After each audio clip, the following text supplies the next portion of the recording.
Ringside at Colonials Arena, I'm Matt Gajtka here to wrap up our Men's Hockey Weekly with junior forward Mike Coyne, native of Buffalo, New York. And, well, let's start there, Mike. The Sabres are on the warpath. They're doing terrifically well. Longest winning streak in 12 years, so you got to be over the moon about that. Oh, yeah, the Sabres are on a tear. They're an absolute wagon. 10 straight. Eichel and Skinner are just unstoppable.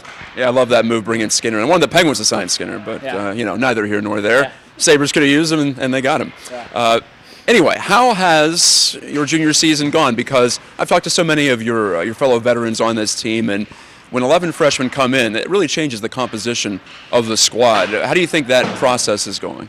I think it's going great. It's kind of tough when you have a young team, but I think we've gelled pretty well right from the start, and kind of had some ups and downs here early in the season, but I think that's helped us grow, helped us develop. We got a good core of upperclassmen, good leaders that have kind of helped the freshmen join the team, so I think it's gone pretty well so far. You had the home and home against Mercyhurst this past weekend. Wild success, getting a couple of wins on a weekend for the first time, and doing it against an Atlantic hockey rival to boot. What did you like about the weekend? I just thought we battled hard the whole weekend. We definitely took too many penalties, but we battled through that. Our PK played well. Our power play was tremendous.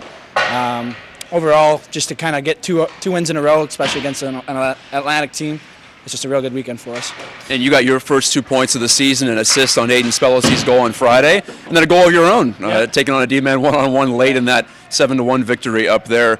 I know you don't necessarily expect yourself, I'm sure, to score 2 goals a night or anything like that, but how did that feel to chip in a checking line role? Yeah, it's nice. I kind of struggled the first 8 or 9 games with production, but I talked with coach a bit. Got a couple new line mates, and I think that helped. And we worked hard, just played simple, and lucky to get a couple. I think we scored 2 goals on the weekend, so yeah, it felt good. When you were growing up in the Buffalo area, how much was hockey a part of your life right from the start? Was it something you picked up a little bit later? How did that go as far as getting into the game and feeling like you wanted to make a run at it here? Yeah, well, Buffalo's a huge hockey city, probably one of the best hockey cities in the country, in the continent even.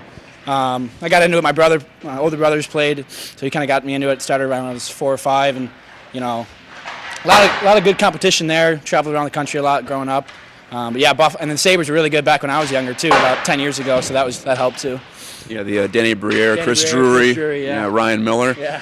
Well, the semester's coming to an end here. Exams are on the way. You guys have 4 games left. What do you do to take your mind off all that and just relax for a little bit? Yeah, well, this road trip's going to help. You got finals coming up, but you got about 10 days until then. So just kind of being with the boys on the road, it's nice. First sleeper bus trip, those are always fun, interesting, but just keeping, hanging out with the boys is just, stress-free. Weekend at Sacred Heart coming up at Bridgeport, Connecticut. We'll have the coverage on the website, rmucolonials.com. That's Mike Coyne. I'm Matt Gajtka.